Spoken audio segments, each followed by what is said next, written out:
Mata masyarakat Indonesia kini tertuju pada Gunung Semeru yang erupsi pada Sabtu sore 4 Desember 2021. Gunung tertinggi di Pulau Jawa itu yang selama ini terlihat tenang mendadak memuntahkan lahar panas.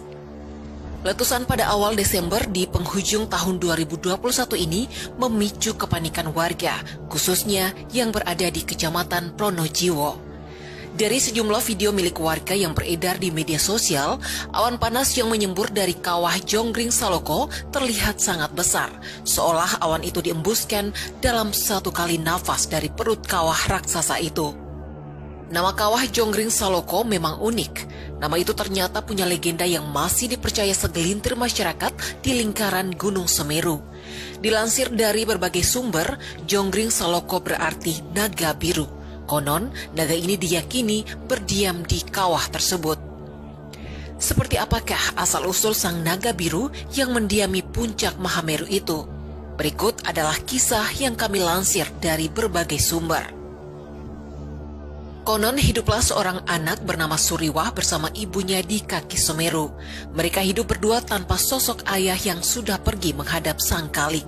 Suatu ketika, sang ibu menderita demam yang sangat tinggi. Suriwah yang telah melakukan berbagai pertolongan tak mampu meredakan demam ibunya, hingga akhirnya putri yang baru berumur 15 tahun itu memutuskan untuk mengantar sang ibu ke tabib. Berbekal sepiring nasi putih tanpa lauk yang dibungkus daun pisang, mereka pun berangkat. Suriwah menggendong ibunya. Di tengah perjalanan, mereka beristirahat di sebuah gubuk kecil petani. Tak selang berapa lama saat Suriwah dan ibunya duduk beristirahat di gubuk tersebut, muncul seorang kakek berjanggut putih. Kakek itu menanyakan kehadiran Suriwah dan ibunya pada malam hari di gubuk itu. Setelah mendapat penjelasan Suriwah terkait kondisi ibunya, sang kakek pun memperkenalkan dirinya sebagai tabib yang mereka cari. Kakek tabib langsung memeriksa ibu Suriwah dan ia kaget saat memeriksa ibu Suriwah. Ternyata panasnya tinggi sekali dan si tabib tak punya obat untuk menyembuhkannya. Dengan berat hati, kakek tabib menceritakan kondisi ibu Suriwah.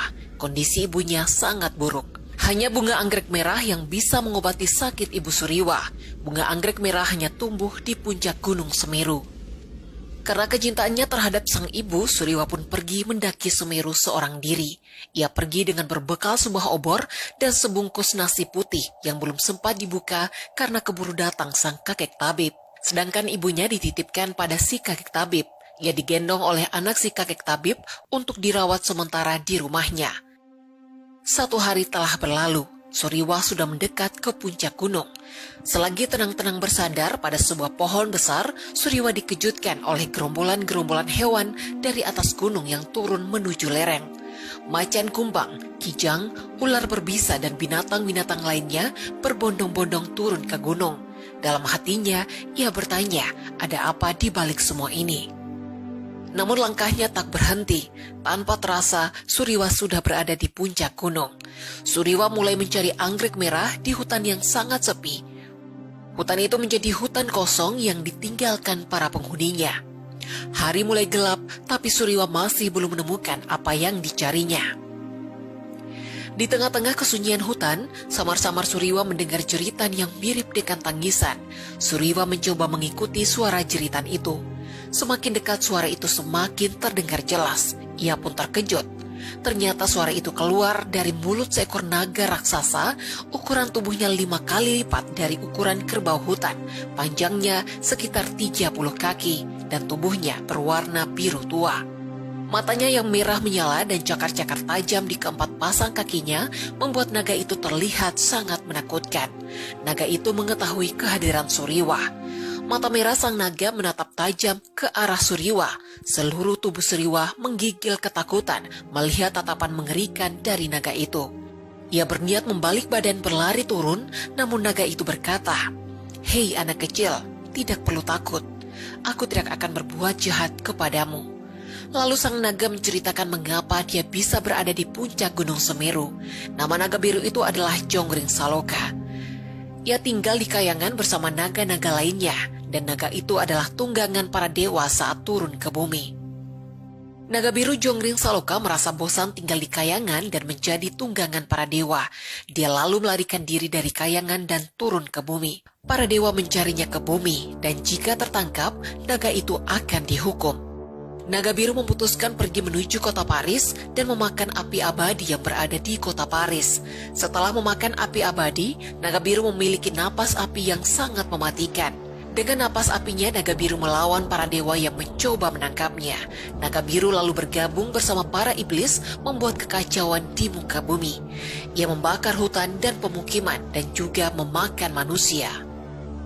Suatu hari Dewa Wisnu dan Dewa Siwa sedang dalam perjalanan memindahkan Gunung Meru dari India ke Pulau Jawa untuk memaku Pulau Jawa yang terapung-apung di lautan dan bertemu dengan naga biru Jonggring Saloka bersama para iblis yang sedang membuat kekacauan. Dewa Wisnu dan Dewa Siwa menghentikan kekacauan itu. Para iblis langsung lari tunggang langgang ketika melihat Dewa Wisnu dan Dewa Siwa. Para iblis sebenarnya sudah tahu bagaimana kehebatan kedua dewa itu. Hanya naga biru yang tidak lari. Ia merasa mampu mengalahkan kedua dewa itu dengan napas apinya. Namun ternyata naga biru salah menilai. Kedua dewa itu mampu mengalahkan naga biru dengan sangat mudah. Naga biru lalu dirantai menggunakan rantai emas milik Dewa Siwa dan memaku naga biru di puncak Gunung Meru. Agar tidak bisa kabur dengan cara membakar rantai emas, Dewa Wisnu mengambil api abadi dari perut naga dan menyimpan api itu di perut Gunung Meru. Di atas gunung itu naga biru merenungkan kesalahannya dan bertobat. Meski demikian, api abadi yang ditanam di perut gunung ini sedikit demi sedikit membakar tanah dan batuan yang ada dalam perut gunung. Semakin lama, semakin banyak dan semakin panas, hingga akhirnya akan segera meletus keluar. Sang naga kemudian meminta tolong agar bisa dilepaskan dari rantai yang membelenggunya. Naga itu ingin menyelamatkan penduduk desa dari letusan Semeru. Namun syaratnya hanya anak yang sebatang kara yang mampu melepaskan rantai itu. Suriwa lalu mencoba mencabut paku emas yang terkait pada ujung rantai pengikat naga biru.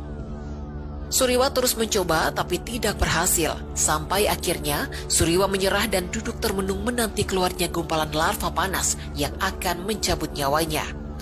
Tanah mulai bergetar, terdengar suara gemuruh dari dalam tanah.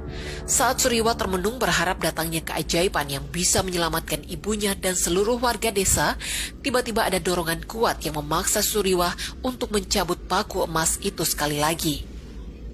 Suriwa berdiri lalu mencoba mencabut paku itu. Sekarang, Suriwa pun berhasil mencabut paku itu. Suriwa pun naik di atas punggung naga dan sang naga terbang mengantarkan Suriwa ke rumah kakek tabib. Dari atas langit Suriwa melihat orang-orang berkerumun di rumah kakek tabib.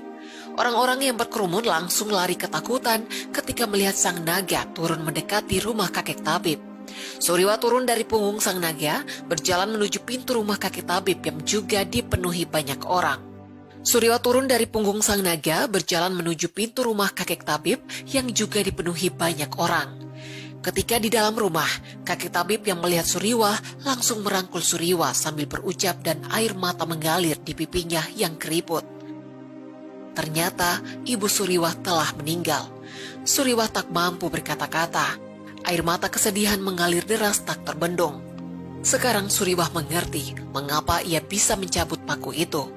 Saat mencabut paku, ia sudah menjadi anak tanpa orang tua. Ternyata orang-orang yang berkerumun itu bukan orang sakit, tapi orang-orang yang melayat jenazah ibunya. Singkat cerita, saat Semeru mulai meletus, sang naga kemudian beraksi menyelamatkan warga desa. Ia terbang ke puncak gunung.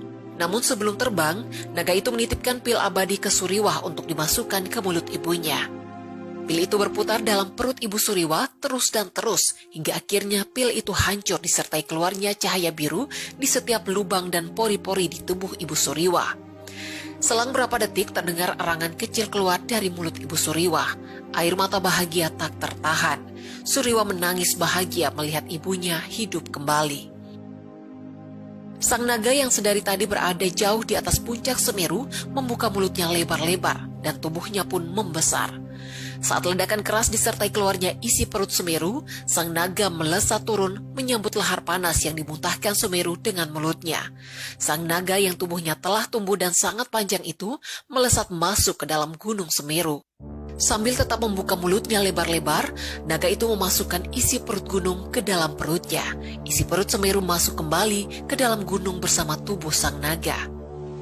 Berkat sang naga, para penduduk desa pun aman, rimba-rimba tidak hangus dan para binatang bisa kembali menempatinya. Ledakan itu tidak membuahkan apa-apa kecuali sebuah kawah dan kematian sang naga. Untuk mengenang jasa sang naga, kawah itu dinamai dengan nama sang naga, yaitu Jongring Saloka.